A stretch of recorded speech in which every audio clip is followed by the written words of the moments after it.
Pues ha sido una reciente incorporación a nuestro Ateneo quien ha asimilado rápidamente cuál es la filosofía tradicional que nos acompaña desde hace ya 14 años. No ha buscado nunca nuestro ponente de hoy el protagonismo, pero colaborando siempre con diligencia con este foro, sin regatear en ningún momento su ayuda, colaboración, siempre con entusiasmo en cualquier cosa que se le haya pedido. Miguel Alegre ha sido y es la persona en que siempre puedes confiar, sabiendo que no te defraudará y con humildad dejará el nombre del Ateneo en el más alto de los niveles, siendo un ejemplo de forma de hacer para todos nosotros. Miguel estudió en los jesuitas de Valencia sus primeros estudios y como no podía ser de otra forma, prosiguió sus estudios superiores en el ICAI, casualmente también de los jesuitas, y siguió como ingeniero superior industrial en la especialidad de mecánica y como eso era poco para él, pues prosiguió licenciándose en ciencias empresariales también en ICADE, también de los jesuitas, vamos. Inició su actividad profesional en 1979 como ingeniero de diseño en los proyectos de ingeniería sísmica de los sistemas de instrumentación que la Sociedad Anónima de Instalaciones y Control, SAINCA, estaba desarrollando para las centrales nucleares de Almaraz y Cofrentes, así como en la ingeniería de diseño y cálculo estructural del sistema de control de las barras del reactor nuclear de Cofrentes, allí en Castellón. Ha trabajado en diversas empresas de los sectores relacionados con la energía, la industria, el petróleo, el gas y los transportes, siendo precisamente este último sector en el área del transporte ferroviario al que ha dedicado la mayor parte de su actividad profesional. Miguel, siempre muy agradecidos por tu callada pero eficaz colaboración con todos nosotros. Estos señores están para ti ya. Pues muchas gracias, Luis, por tu presentación. Muchas gracias también a todos los buenos días a todos y muchas gracias también a todos los que os habéis conectado a esta conferencia del Foro de Ciencia y Tecnología del Ateneo Escurialense. Conferencia que espero que no resulte ni excesivamente técnica ni excesivamente larga, pero sí que al final haya podido aportar algo de interés. Como podemos ver en esta primera transparencia, la presentación tiene por título Generación de electricidad. Pero a pesar de ser una conferencia del Foro de Ciencia y Tecnología, no solo vamos a hablar del aspecto tecnológico de la generación de electricidad, sino que también vamos a tratar otros aspectos que forman parte del debate sobre la conservación del medio ambiente, el cambio climático y las condiciones de vida que dejaremos a las futuras generaciones. Probablemente, bastantes de los que hoy estamos conectados a esta conferencia todavía tengamos en nuestra memoria imágenes como estas. Imágenes que corresponden a una época en las que había que lavar la ropa a mano, calentarse con braseros de carbón y conservar los alimentos en fresqueras y neveras de hielo. Al menos yo sí que soy uno de ellos. Y aunque afortunadamente hoy en día disponemos de electricidad y por regla general nuestra vida se nos ha hecho más cómoda en comparación con la que teníamos en aquellos años, podríamos hacernos la siguiente pregunta. ¿Seríamos capaces de vivir sin electricidad? Las respuestas podrían ser como las que se contestarían a la pregunta de la botella medio vacía o medio llena.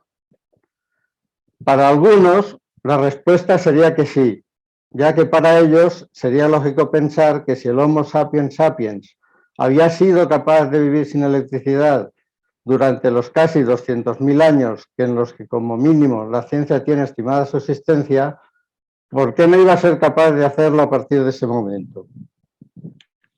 Incluso ese razonamiento podría haberse reforzado por el hecho ya que a día de hoy todavía hay una gran parte de la población mundial que sigue sin tener acceso regular a la electricidad y siguen haciendo su vida sin tan siquiera saber nada de su existencia. Sin embargo, para algunos de los que pertenecen al grupo que ha podido disponer de electricidad durante los últimos 140 años, que es más o menos el tiempo transcurrido desde que por primera vez comenzaran la generación, el transporte y la distribución de electricidad, la respuesta sería que no, que sería muy difícil volver atrás y recuperar la forma de vida anterior. Pero independientemente de en qué lado pudiéramos estar, lo que sí está claro es que las sociedades modernas no toleran el más mínimo corte de electricidad por su repercusión en aspectos tan esenciales de la vida cotidiana como son las industrias, las comunicaciones, los transportes, el ocio, los hospitales, los electrodomésticos, etc. Y no cabe duda que si nos quedáramos sin electricidad, enseguida intentaríamos buscar la forma de disponer de ella otra vez. Pero ¿qué hay detrás de algo tan simple como poner en marcha la lavadora o encender una lámpara de casa?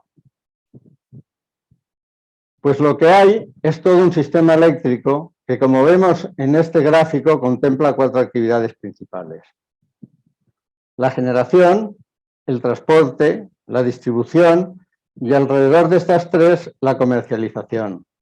Actividad que ya sabemos que existe por las facturas que nos llegan a casa periódicamente y que no nos resultan fáciles de entender.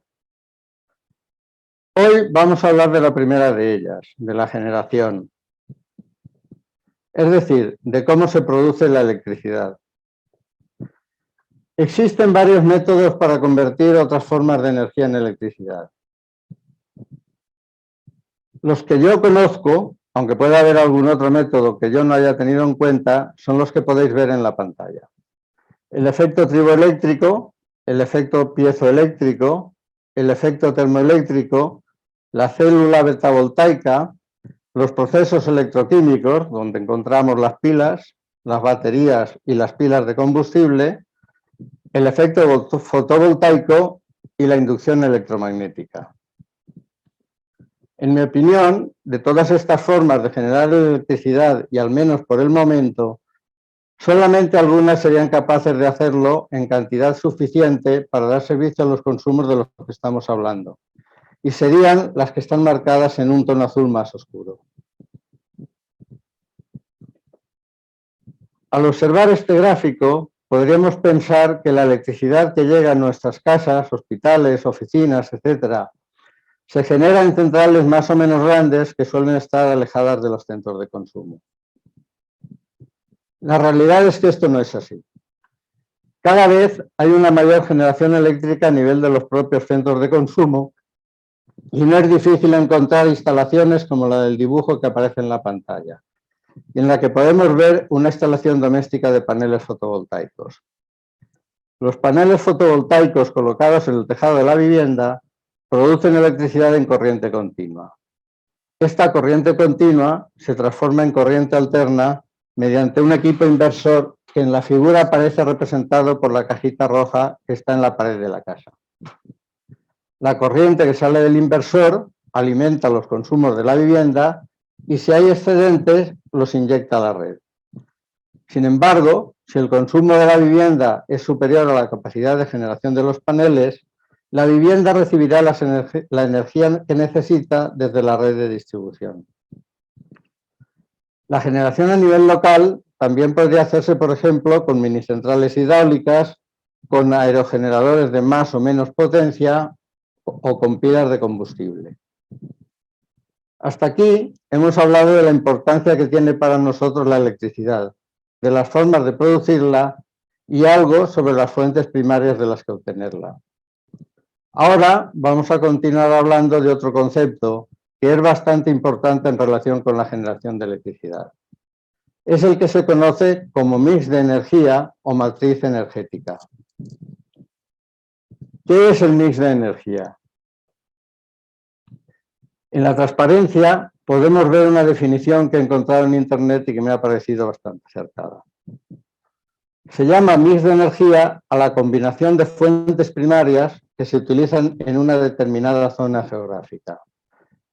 En esta zona geográfica puede ser un país, por ejemplo España, un grupo de países, como por ejemplo el Reino Unido, un continente o todo el mundo. El mix de energía no solo incluye las fuentes empleadas, sino también el porcentaje con el que cada fuente contribuye al valor total. El que tenemos en la pantalla es el gráfico del mix de la energía generada en España en un determinado periodo de tiempo. Durante ese periodo se generaron 254,1 teravatios hora de energía eléctrica, como se puede ver en la parte inferior derecha del gráfico. De ellos, el 21% fue de origen nuclear, el 20% lo fue con energía eólica, el 14% mediante carbón, otro 14% con hidráulica, y así hasta completar el gráfico. En esta otra transparencia vemos unos gráficos que corresponden a Francia, Alemania, Italia y a los países nórdicos. Como podemos ver, son distintos y cada uno tiene unas características particulares. Vamos a fijarnos, por ejemplo, en el gráfico de Francia. Es bastante conocido que la mayor parte de la electricidad generada allí proviene de las centrales nucleares. Concretamente, en este gráfico podemos ver que supone nada más y nada menos que el 72%.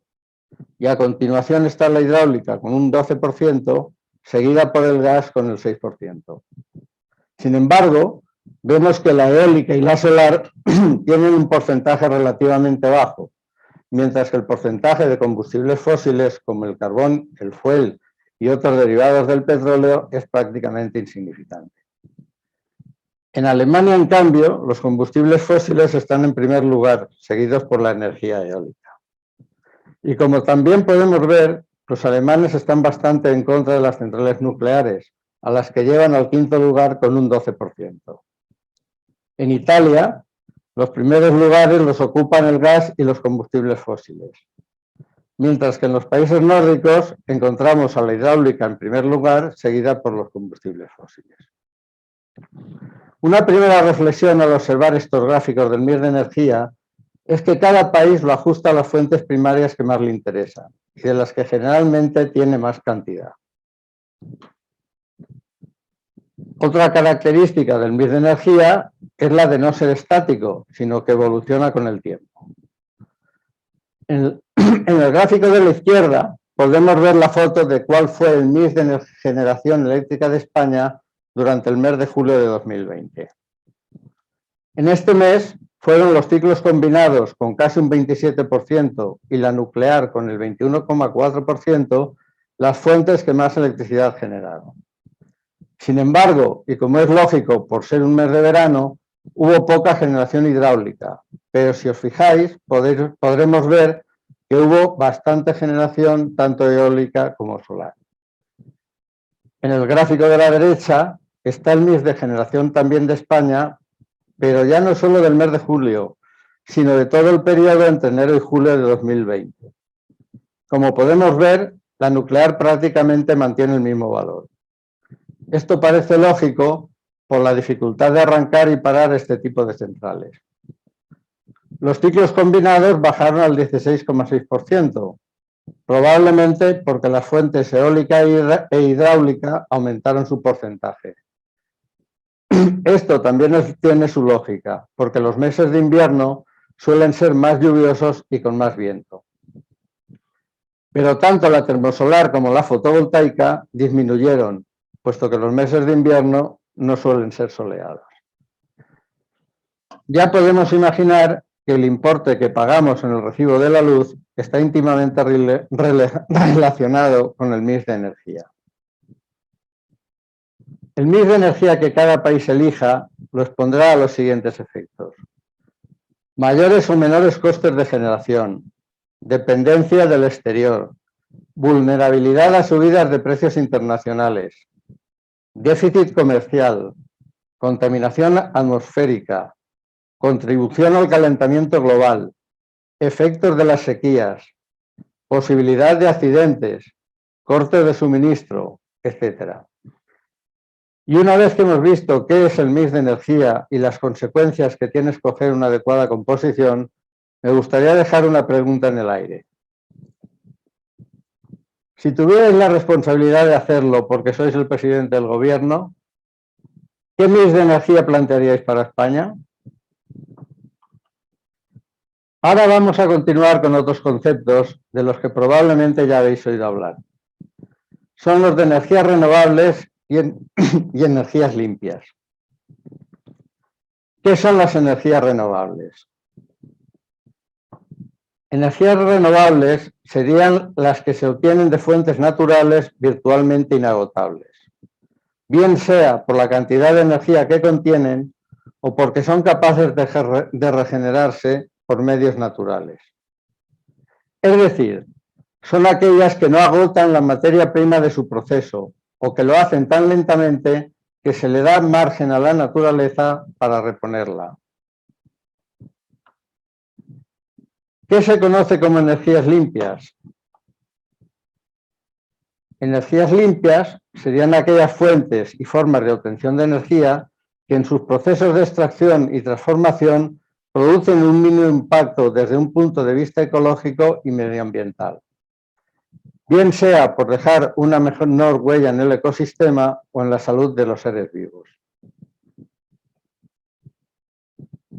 ¿Son lo mismo energías renovables que energías limpias? No, no son lo mismo. Según estas definiciones, algunas renovables podrían ser limpias, porque no contaminan excesivamente el medio ambiente. Pero no podríamos decir que todas las energías renovables son limpias. Y yo coincido con los que piensan que en la práctica no existe una fuente de obtención de energía aprovechable que sea absolutamente limpia en términos medioambientales. ¿Tiene sentido entonces hablar de energías limpias? Pues en mi opinión no. No tiene mucho sentido utilizar el término de energías limpias. Y es que todas las fuentes de obtención de energía eléctrica contaminan de alguna manera y en mayor o menor grado el medio ambiente. Por ejemplo, pensad en una central hidráulica. Durante su construcción se va a alterar el entorno que ya existía previamente.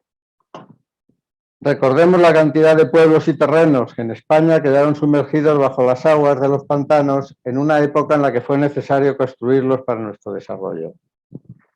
Durante el tiempo que dura su vida útil, al menos la vida animal del entorno en el que se ha construido se va a ver bastante afectada. Y finalmente, cuando deje de utilizarse, supondrá en muchos casos que vamos a dejar allí abandonada una infraestructura que antes no estaba. Por eso, en vez de utilizar el término energías limpias, prefiero hablar de las que emiten gases de efecto invernadero y de las que tienen una baja o nula emisión de gases de efecto invernadero. Hacer una clasificación no es fácil, puesto que no siempre se cumple de forma clara los criterios para hacer la asignación a uno u otro grupo. Al final, después de darle bastantes vueltas, me he decidido a presentar el cuadro que estáis viendo. En la parte izquierda de la pantalla están situadas las fuentes que, en mi opinión, producen gases de efecto invernadero en cantidades significativas. Mientras que en el lado derecho están las que tienen una muy baja o casi nula emisión de estos gases de efecto invernadero. Las que están sobre fondo verde son las que considero que entran en las categorías de renovables. Y a la derecha de cada fuente he puesto la forma inmediata con la que se produce la electricidad con cada una de ellas. Y la que aparece más veces, curiosamente, es la inducción electromagnética. Como podéis ver, afortunadamente hay muchas fuentes de energía de las que podríamos obtener electricidad. Por ejemplo, el hidrógeno, la nuclear, la solar, la marina o cualquiera de las que están en este cuadro. Por lo que parece que no tendríamos que estar excesivamente preocupados por quedarnos sin electricidad, al menos en unos años. Llegados a este punto, me gustaría plantearos otra pregunta. ¿Podemos almacenar la electricidad?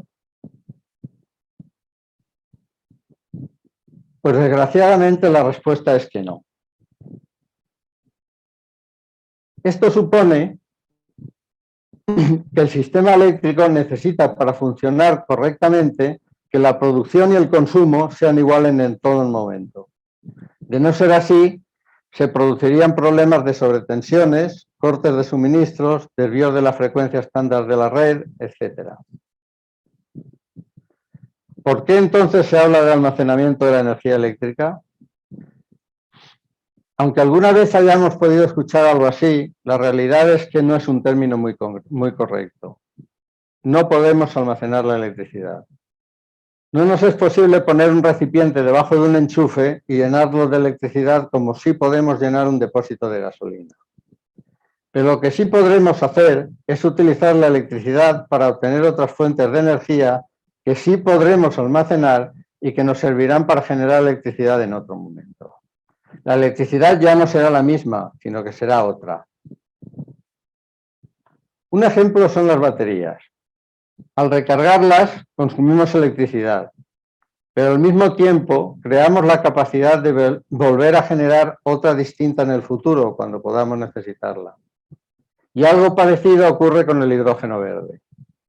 Para producirlo, utilizamos una electricidad generada con fuentes renovables, generalmente fotovoltaica o eólica. Y mediante el proceso de electrólisis del agua obtenemos hidrógeno que sí que podremos almacenar y que utilizaremos en otro momento en el que tengamos necesidad de generar electricidad.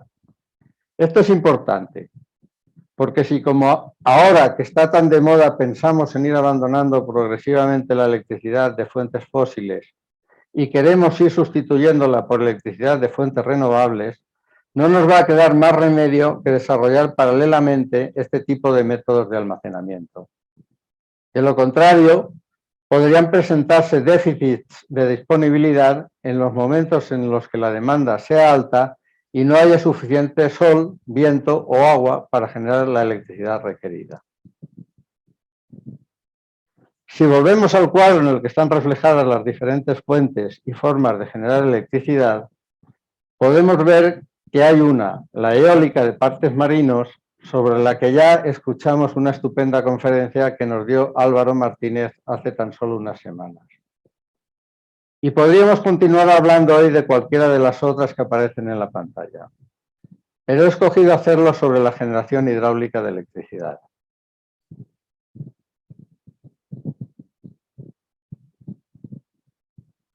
La electricidad de origen hidráulico se produce por inducción electromagnética a partir de las energías potencial y cinética de las aguas continentales. Por tanto, no vamos a considerar las aguas marinas, que entrarían en la categoría de energías del mar. Las centrales de generación hidráulica se pueden clasificar de varias formas, pero la que me ha parecido más adecuada es la que las clasifica como centrales de agua fluyente, centrales de agua embalsada y centrales de bombeo. Aunque todas estas centrales son muy parecidas entre sí, vamos a intentar resaltar de forma rápida las características más importantes que distinguen a cada una de ellas de las demás. En el dibujo de esta pantalla podemos ver un esquema de lo que es una central de agua fluyente. La característica principal de este tipo de centrales es que no se interrumpe el curso de agua en el que están construidas. Para producir electricidad, una parte del caudal se desvía del curso principal del agua.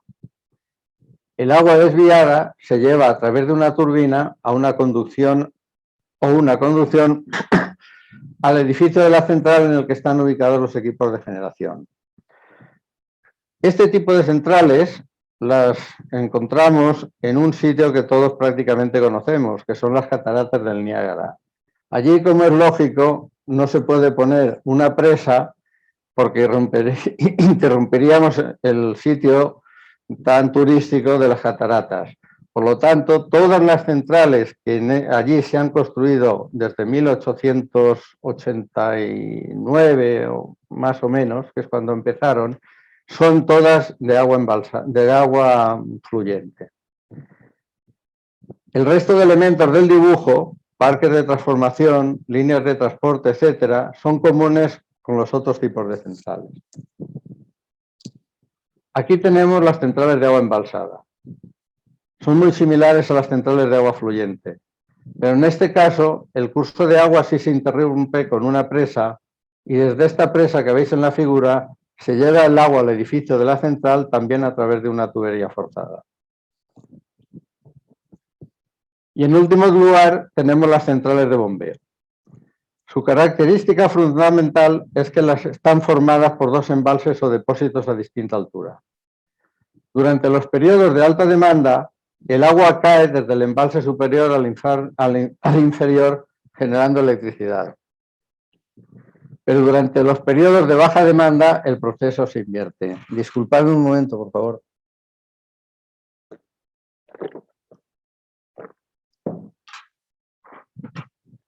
Es decir, el agua que se ha trasvasado al embalse inferior es bombeada al superior, por supuesto, consumiendo electricidad en lugar de generarla. Pero está claro que esta electricidad es la que estaría sobrando en alguna otra central que de otra manera tendría que estar parada o produciendo menos cantidad de electricidad por no haber demanda suficiente. De esta forma se consigue tener otra vez agua disponible para generar de nuevo electricidad en los periodos en los que la demanda vuelve a aumentar. Por lo demás, son similares a los dos tipos de centrales anteriores. Lo que sí es importante destacar es que este tipo de centrales de bombeo son en la actualidad la forma más extendida de almacenar energía renovable, aunque este sistema también tiene sus limitaciones. Ahora vamos a entrar en una parte algo más tecnológica de la conferencia, aunque espero que no resulte demasiado tediosa. Empezamos con una pregunta.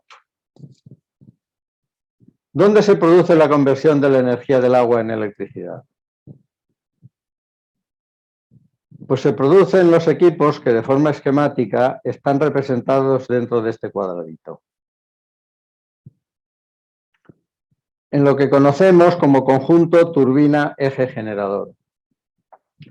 Como vemos en la pantalla, hay dos elementos fundamentales en la generación hidráulica: la turbina y el generador. La turbina es una máquina hidráulica en la que la energía del agua que entra por la tubería de admisión se transforma en energía mecánica a través de un elemento que recibe el nombre de rodete. El rodete está unido a un eje que por su otro extremo también está unido al generador eléctrico. El movimiento de giro del rodete, impulsado por el paso del agua, mueve el rotor del generador, haciéndolo girar, y de esta forma se produce la electricidad. Vamos a hablar sobre las turbinas hidráulicas.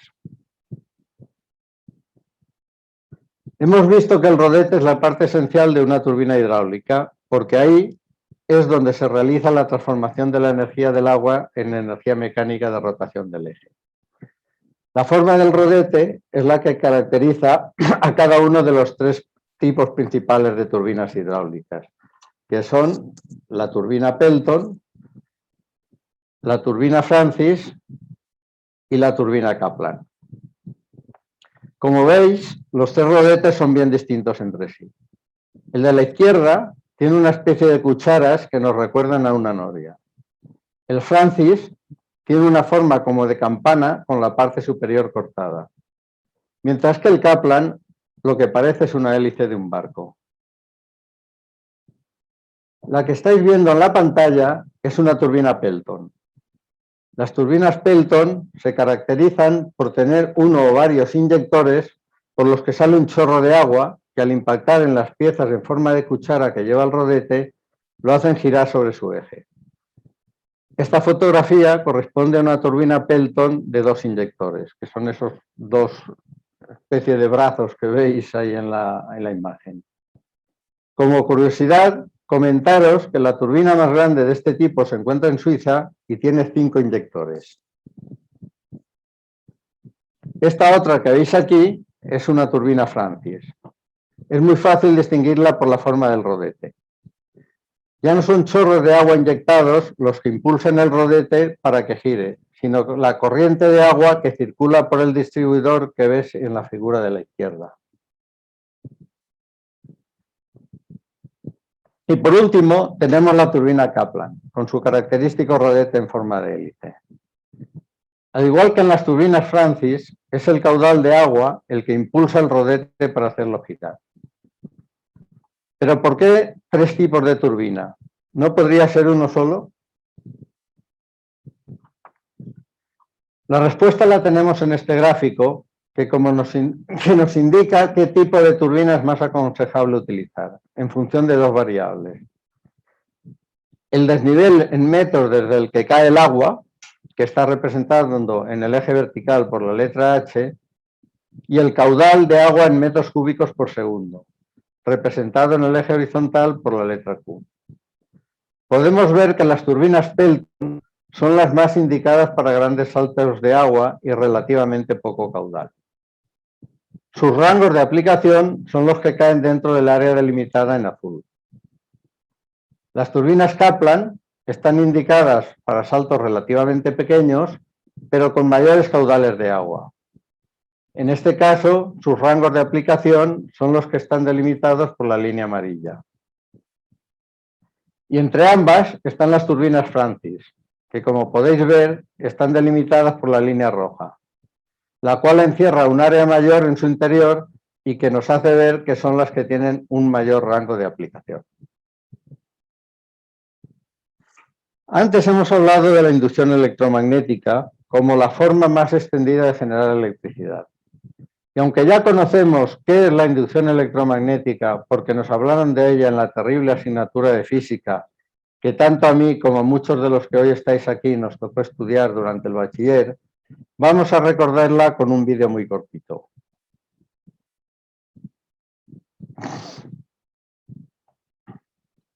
A principios de la década de 1830, Michael Faraday en Inglaterra y Joseph Henry en los Estados Unidos descubrieron independientemente que la variación temporal del flujo del campo magnético que atraviesa la superficie limitada por una espira conductora induce en esta espira una corriente eléctrica. La fuerza electromotriz inducida depende de la rapidez con la que varíe el flujo magnético phi. Esta fórmula que se ha quedado aquí en la pantalla es la expresión de la ley de inducción electromagnética que postularon Faraday y Henry. Pero como las fórmulas no pueden ser tan ilustrativas como las imágenes, vamos a ver a continuación un vídeo que explica de una forma más clara qué es eso de la inducción electromagnética. En este montaje se dispone de una bobina con un gran número de espiras, conectada mediante 2 cables a un amperímetro.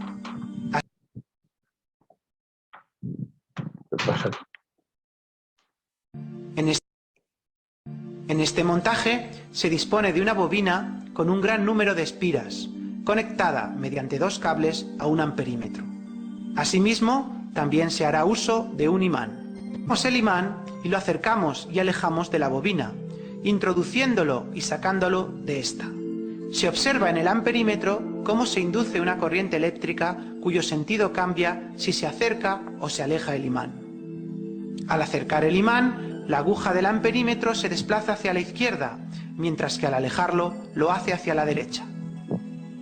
Sin embargo, no existe corriente inducida si el imán está en reposo respecto a la bobina. Puede verse en este caso que la aguja del amperímetro no se mueve. Si se cambia la orientación del imán y por tanto la de su campo magnético, se produce el mismo fenómeno, pero ahora el sentido de la corriente inducida es distinto que en el caso anterior. Al acercar el imán, la aguja del amperímetro se desplaza hacia la derecha, mientras que al alejarlo, la aguja se desplaza hacia la izquierda. Además, si el imán se acerca o se aleja más rápidamente, la corriente inducida es mayor. Como en el caso analizado anteriormente, no hay corriente inducida si el imán está en reposo respecto a la bobina.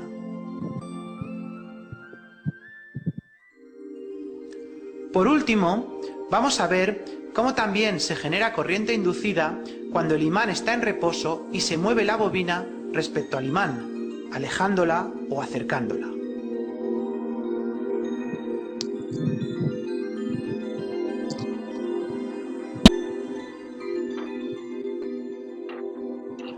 Al igual que en los casos anteriores, cuando no hay movimiento relativo entre la bobina y el imán, no existe corriente inducida y por lo tanto la aguja del amperímetro no se mueve. Imagino que después de ver el vídeo ya tendremos una idea más clara de cómo pueden aparecer una fuerza electromotriz inducida y una corriente eléctrica en una bobina cuando varía el campo magnético que la atraviesa. En el vídeo hemos visto que el campo magnético está generado por un imán permanente. Pero si el campo magnético, en lugar de estar generado por un imán permanente, hubiera estado generado por una corriente eléctrica que circula por otra bobina distinta, también habríamos conseguido el mismo efecto. Precisamente, en esta segunda forma que tenemos de generar un campo magnético, es en la que están basados los alternadores, que hasta el día de hoy son los generadores eléctricos más utilizados para producir electricidad. Para explicar qué son, cómo están construidos y cómo funcionan los alternadores, vamos a ver un nuevo vídeo que creo lo explicará con más claridad de lo que podría hacerlo yo. La electricidad se produce en alternadores por inducción electromagnética. Para generar electricidad en una bobina, o la bobina debe girar con respecto al flujo magnético, o un flujo magnético debe girar con respecto a la bobina.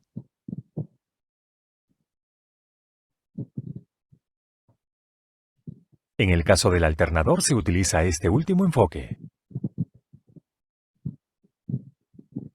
Las bobinas del rotor y del estator son las dos partes principales de un alternador. El rotor produce un flujo magnético rotativo. Las bobinas del estator son estacionarias. Y el flujo magnético rotativo asociado al rotor induce electricidad en las bobinas del estator. Las bobinas del rotor se excitan con una fuente de energía de corriente continua. El campo magnético producido a su alrededor sería como se observa. El rotor está hecho para girar por un impulsor principal. Esto hace que el flujo del rotor también rote junto con él, a la misma velocidad. Tal flujo magnético giratorio ahora intersecta las bobinas del estator, que se ajusta alrededor del rotor. Esto generará una fema alterna a través del devanado. La corriente continua se suministra desde una fuente externa, o desde un pequeño generador de corriente continua que se encuentra en el mismo motor principal. Estos alternadores se llaman autoexcitados.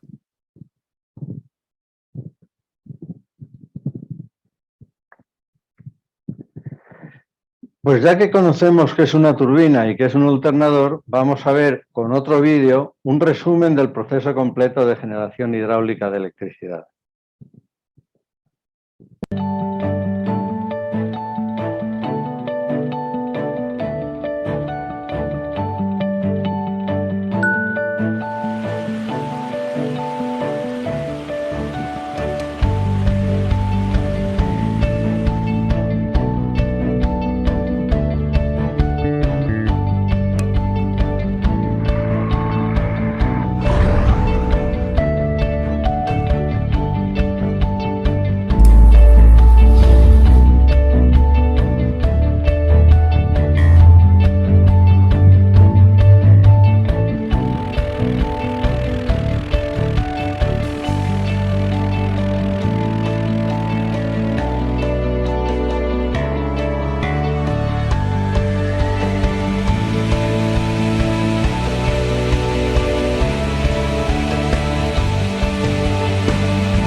Visto así, parece un proceso muy sencillo, pero puedo aseguraros que no lo es, y que detrás de algo que parece tan fácil hay muchas horas de trabajo de ingeniería de diseño de turbinas, de alternadores, de transformadores de tecnología de materiales, de ingeniería de fabricación, etc.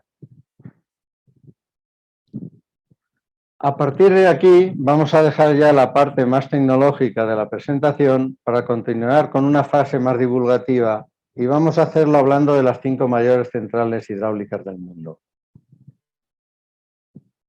La número 1 es la presa de las Tres Gargantas.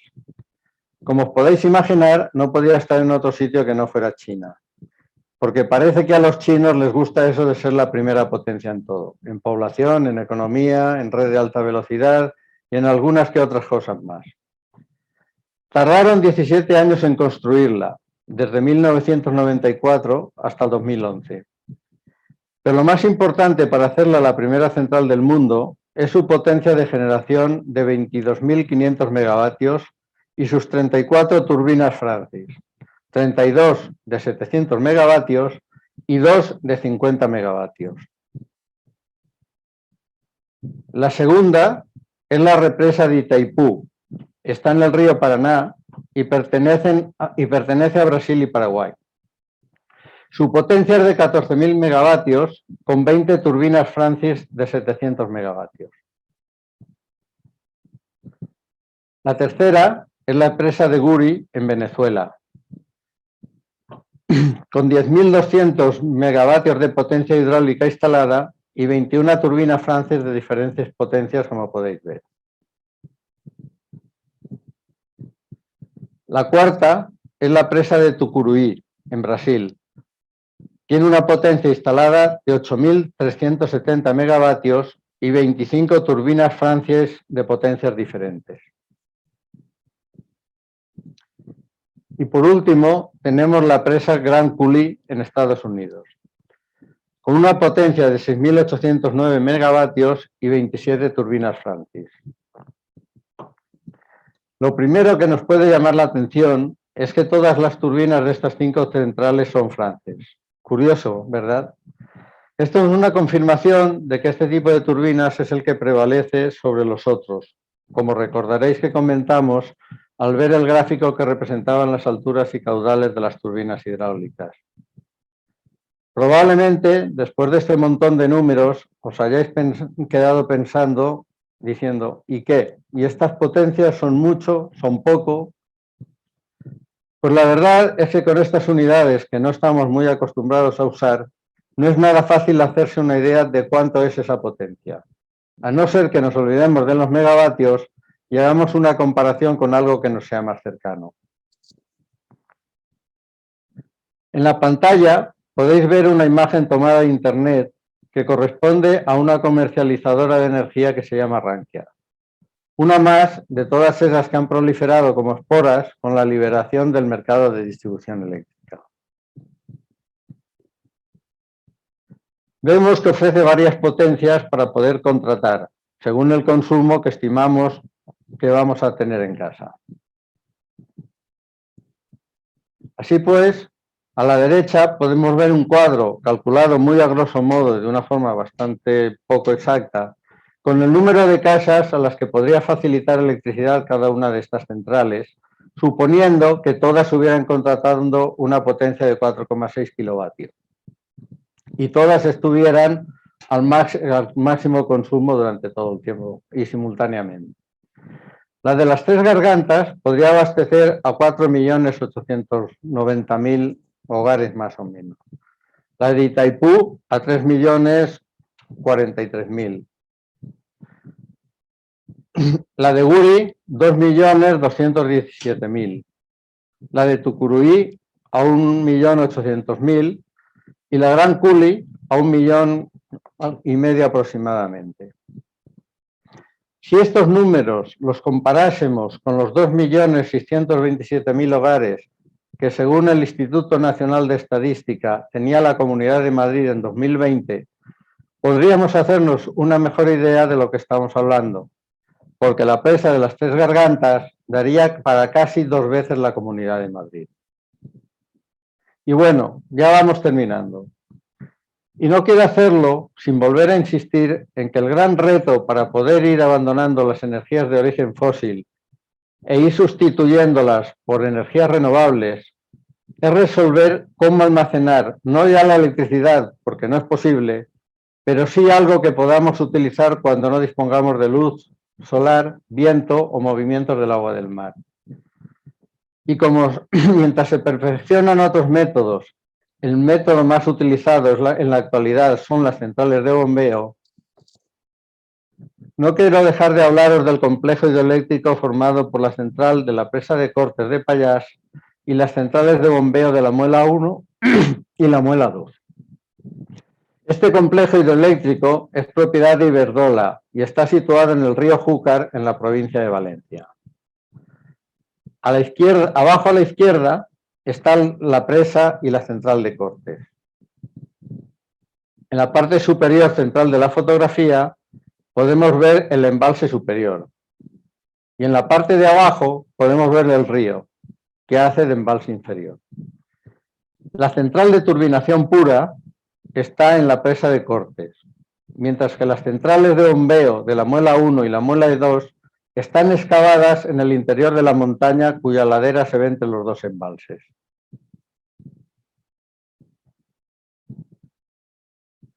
La primera fase se construyó entre los años 1983 y 1988 con la presa y la central de Cortes y la central de la Muela 1. La central de Cortes tiene una potencia hidráulica instalada de 240 megavatios con 2 turbinas Francis, mientras que la Muela 1 tiene una potencia hidráulica instalada de 630 megavatios con 3 turbinas Francis.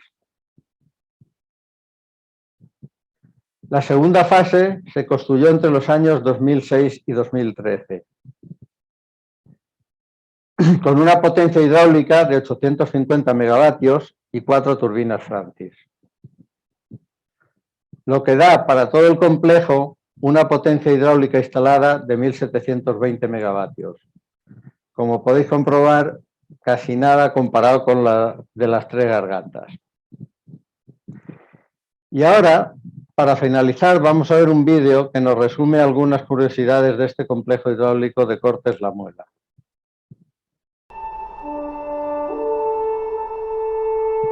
Uno de los grandes proyectos hidroeléctricos desarrollados por Iberdrola es el complejo de Cortes La Muela.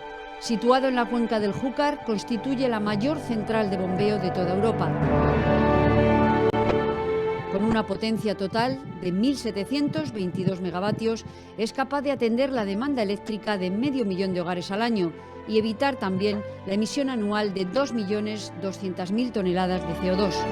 Desde principios de los 80 ya se encuentran en funcionamiento las plantas de bombeo de la Muela 1 y de turbinación de Cortes. Con la puesta en marcha de la Muela 2, este complejo se convierte en el más grande de la península ibérica. Las centrales de bombeo puro pueden producir o consumir gran cantidad de energía en poco tiempo, ajustándose a la necesidad energética del sistema. Constan de 2 depósitos de agua situados a distintas alturas. Por la noche, esta se bombea al depósito superior para devolverla durante el día al nivel inferior, generando, de este modo, energía. La ampliación de la Muela 2 tiene 3 elementos. Una tubería forzada con una toma en el depósito superior, una central subterránea para alojar el equipamiento, una zona de aspiración en el embalse inferior. Para construirla, se excava inicialmente un túnel de 400 metros desde el cual se abren 3 galerías para conformar la bóveda. Por debajo de la misma se excava una cavidad de 115 metros de largo, 50 de alto y 20 de ancho, capaz de alojar la Catedral de Valencia, incluido el Miguelete.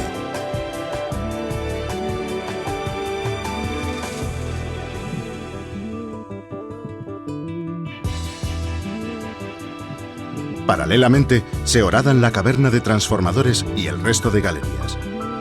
La maquinaria es embebida en la caverna principal, los túneles son acondicionados y se montan las estructuras principales.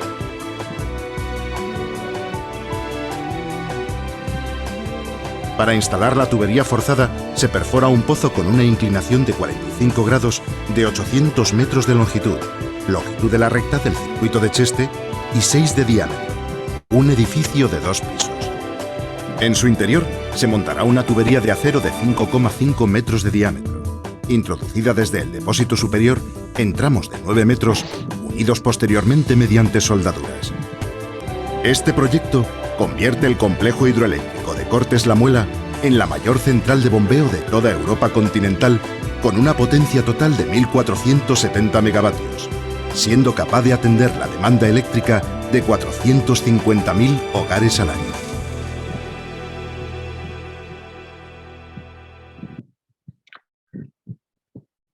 Bueno, pues yo creo que hasta aquí mi conferencia y daros las gracias por vuestra atención y si os parece ahora podemos abrir un diálogo, retirar ya la presentación y haber un turno de preguntas o diálogos sobre el tema de la electricidad y de la generación hidráulica de electricidad.